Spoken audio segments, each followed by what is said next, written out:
આકાશવાણી ભુજ સ્થાનિક સમાચાર કલ્પના શાહ વાંચે છે.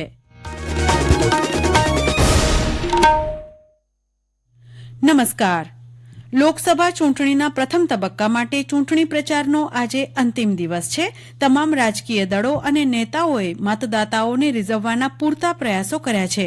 આ શુક્રવારે પ્રથમ તબક્કા માટે મતદાન થશે, જેમાં 17 રાજ્યો તેમજ 4 કેન્દ્ર શાસિત પ્રદેશોની મળીને કુલ 102 લોકસભા બેઠકો માટે મતદાન થશે, જેમાં તામિલનાડુની 39, રાજસ્થાનની 12, ઉત્તર પ્રદેશની 8, મધ્યપ્રદેશની 6, ઉત્તરાખંડ, આસામ અને મહારાષ્ટ્રમાં 5 બેઠકો, બિહારની 4, પશ્ચિમ બંગાળની 3, અરુણાચલ પ્રદેશ, મેઘાલયની 2 બેઠકો, જ્યારે છત્તીસગઢ, મિઝોરમ, નાગાલેન્ડ, સિક્કિમ, ત્રિપુરા, અંદમાન નિકોબાર ટાપુ, જમ્મુ કાશ્મીર, લક્ષદ્વીપ અને પુડુચેરીમાં અનુક્રમે 1 બેઠક માટે મતદાન થશે. જિલ્લામાં મતદાર યાદીમાં નામ ધરાવતા તમામ દિવ્યાંગ, અશક્ત વ્યક્તિઓ, સિનિયર સિટીઝન 7મી મેના સરળતાથી મતદાન કરી શકે તે માટે જિલ્લા સમાજ સુરક્ષા અધિકારીશ્રીની કચેરી ભુજ કચ્છ ખાતે ટેલિફોન નંબર 02832 256038 ઉપર હેલ્પલાઇન શરૂ કરવામાં આવી છે.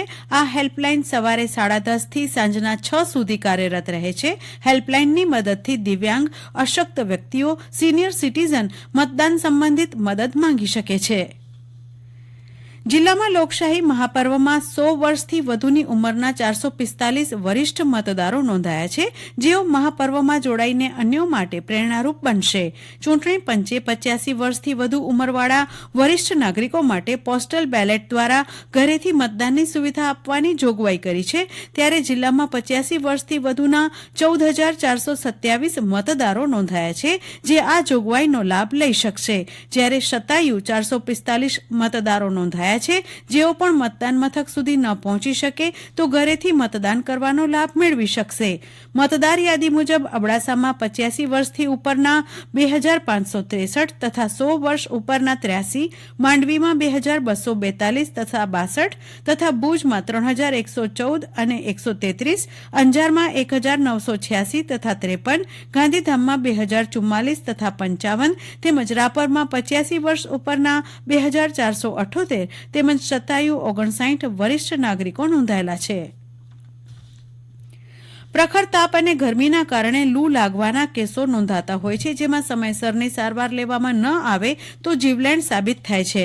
લૂ લાગવામાં સામાન્ય રીતે શરીરનું તાપમાન વધી જાય છે, જેથી શરીરમાં વિપરીત અસર થાય છે. શરીર અને હાથ પગમાં અસહ્ય દુખાવો થવો, તરસ લાગવી, ગભરામણ થવી, ચક્કર આવવા, શ્વાસ ચઢવો, હૃદયના ધબકારા વધી જવા જેવા લક્ષણો છે. જિલ્લા આરોગ્ય અધિકારી R.R. ફૂલમાળીએ ગરમી અને લૂથી બચવા કેટલાક ઉપાયો સૂચવતા આ પ્રમાણે જણાવ્યું હતું. સિઝનમાં તમારે જે પણ બહાર નીકળવાની વસ્તુ હોય તો સવારે કામ પતાવી દો. બપોરે 12 થી 4 ની અંદર નીકળવાનું ટાળો. સાથે સાથે પોતાનું હાઇડ્રેશન રાખે, પાણી પીવાનું રાખે, લીંબુનું શરબત, છાશ છે, જે એવા પદાર્થો છે કે જેનાથી આપણું હાઇડ્રેશન કાબુમાં રહે, એવા બધા આપણે પદાર્થો ખાસ કરીને લેવા પડે. દરેક પીએચસી પર આપણે એક આઈસી મટીરિયલ આપણે રાખ્યું છે કે ભાઈ તમારે જે પણ ગરમીના લીધે જે આ બધા સિમ્ટમ્સ હોય તો બને ત્યાં સુધી ખુલ્લા કપડા પહેરવા ગરમીની અંદર, તો એનાથી આપણને રાહત રહે.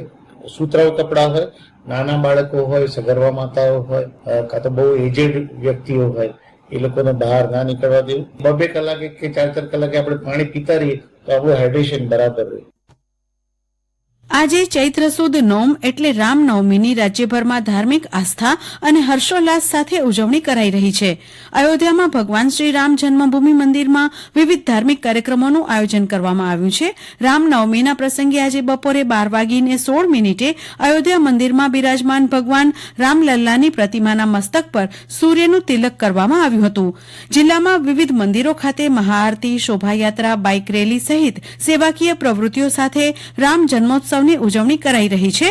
તો આજે સ્વામિનારાયણ જયંતિ નિમિત્તે રાસોત્સવ સહિતના આયોજનો સ્વામિનારાયણ સંપ્રદાય દ્વારા કરાયા છે. અંજાર, ગાંધીધામ, મુન્દ્રા સહિતના શહેરોમાં દિવસભર રથયાત્રા સહિત વિવિધ ધાર્મિક સેવાકીય કાર્યક્રમો યોજાઈ રહ્યા છે. અને આ સાથે સ્થાનિક સમાચાર અહીં પૂરા થયા. નમસ્કાર.